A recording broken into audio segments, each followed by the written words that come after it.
Hey everybody, Denise with Lazy K Homestead, back for the Christmas countdown.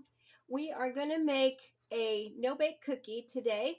It was requested by a co-worker of Willis's, and you may have made these before. They have cocoa and butter and sugar and vanilla and old-fashioned oats, peanut butter. So, and they're a pretty old recipe now. I can remember them as far back as the 70s when I was a little kid. My stepmom made them, but they're also called preacher cookies. And when I went to a truck stop in Ironto, Virginia, right off of 81, there are Mennonites that sell their cookies in there, and they had these, and they called them preacher cookies. So I asked them one day, I said, "What does that mean? What does it mean? Why do you call them that?" And she said, "Well, it's a fast cookie that can be done, and if the preacher's coming, you can have him done in the kitchen before he's done talking." So I thought that was pretty neat. So I thought I'd share that. Well, I'm going to go ahead and get my tripod down here to the level. This is all done on the stove. There's no baking, like I said, no bake. And we will put it on some no stick aluminum foil because I couldn't find any wax paper at Dollar General today. And I didn't feel like going 20 miles to Walmart. So we'll see how that works. So I'll see you in a bit. Okay, what we're going to do first is you're going to have a heavy saucepan. This is a aluminum. I guess it's steel. It's very heavy, so it would be stainless steel. And we're going to combine our butter, which is 1 stick, so that's a half a cup. I've got my stove set on medium high. If I need to get it down, turn it down a little bit more, I'll see how this butter goes. I will. Okay, and we're going to add our sugar, milk, butter, and cocoa. So I'm just going to go ahead and let that butter go around there. Let me go and add my milk. Milk, half a cup. Almost everything on this, 3 of these things is a half cup, so that's easy to remember. Sugar, 2 cups. White sugar. Just going to kind of mix that around a little bit in there, because if you guys know, cocoa doesn't always mix well in cold. You ever make homemade cocoa, hot cocoa to drink? It takes a while for it to kind of get in there. I'm going to put mine in a minute. I'll probably use one of my whisks. Now, I haven't made this in over a year. And Mark wanted this cookie, so I said, well, I'll just add this in my Christmas countdown cookies, because it is a nice cookie kind of candy / candy.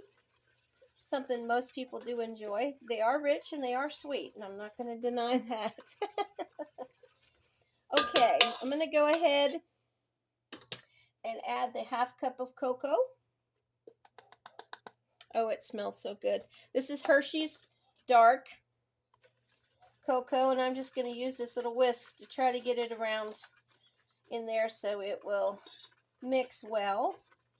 And we are going to heat until the butter melts at a medium heat. I have medium high, so let me turn it down to medium. And we are going to cook, once it's all blended and the butter is melted, we are going to cook it for 3 minutes exactly. So that's going to take a while here on medium. But look how dark, rich that, oh gosh, that smells so good. I could pour milk in there and just drink it as cocoa, but I won't. I won't. That is the truth. It looks so good. I'll pour it over ice cream. Oh my goodness. You can still feel and hear the sugar that is slowly melting on that medium heat. And that's one of the things that you have to cook out of this recipe is the granulated white sugar.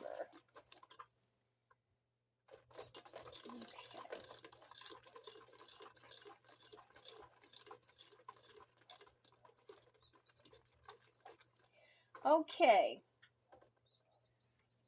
It is all completely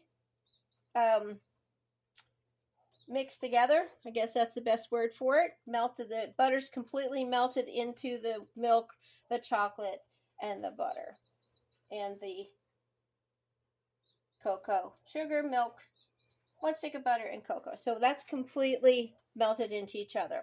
Okay, I'm going to go ahead and stir this for 3 minutes on medium. And I'm going to go ahead and time that, and I'll be right back. Okay, I wanted to show you, it is at a rolling boil. And I did want to make a correction. You really do need to bring it to a rolling boil on medium before you set your timer. I had made notes on my recipe from last year. Okay, I'm at 3 minutes, and now you go ahead, you turn the heat off, and you remove this from the heat. So I'm going to set it over here. You guys can still see me. See if I can bring it over so you can actually see what I'm doing. All right, I think that's good. Now you're going to add your peanut butter first. Now I don't know what stage this chocolate is at. I'm sure it's at one of those stages that you have on your candy thermometer, and I didn't use one. I really should have, so I could have told y'all.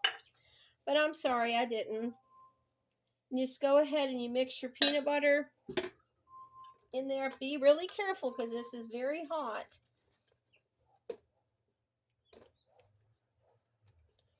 Okay, now you're going to go ahead and add your oats, which is 3 cups old-fashioned oats, and 1 teaspoon or cupful of vanilla.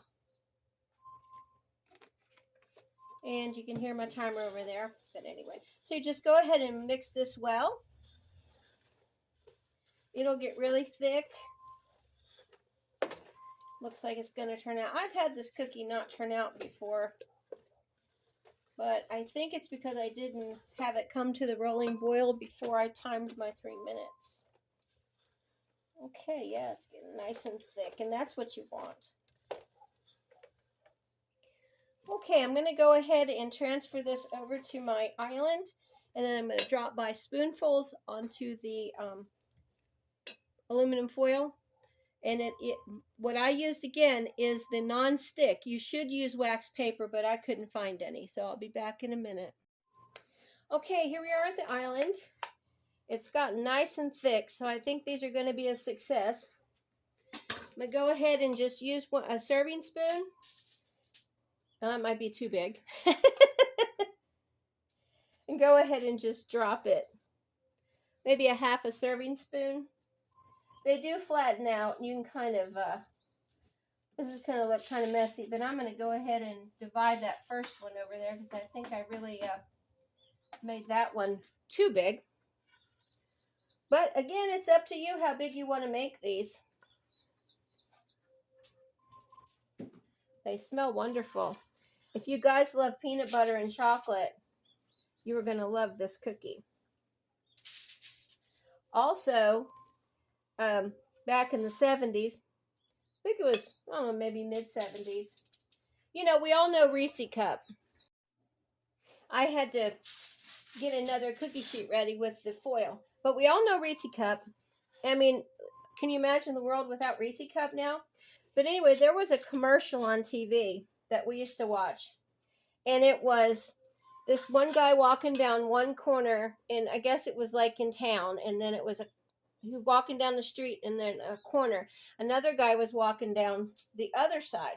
And the one guy had a jar of peanut butter he was eating, and the other guy had a candy bar, chocolate candy bar. And they collided in this commercial. And he said, "You got my chocolate and your peanut butter." And he said, "You got your peanut butter and my chocolate." And that was a Reese Cup commercial. I thought that was the coolest thing. I haven't forgotten that all these years later. I should look up and see how old that is. So there you go, guys. There is the cookies, the no-bake preacher cookies. Okay, so these are the 2 trays of no-bake preacher cookies. I got out of that one recipe. I'm going to go ahead and let them cool for quite a while because you want them completely cool so they'll be hardened and you can handle them to eat them. And I will be back shortly after that, and we'll try one of these cookies, one of Mark's cookies. Hey, everybody.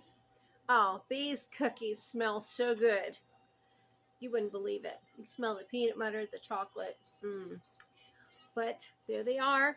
The preacher cookies, no drop cookies. I mean, no baked cookies or drop cookies. So, this is what they look like. Really yummy. Very rich. You probably could eat half of that and be satisfied, believe me, with the chocolate and peanut butter. But thanks again. Like, share, and subscribe if you would. I'd really appreciate it. Y'all have a good evening, and we'll see you tomorrow. Bye.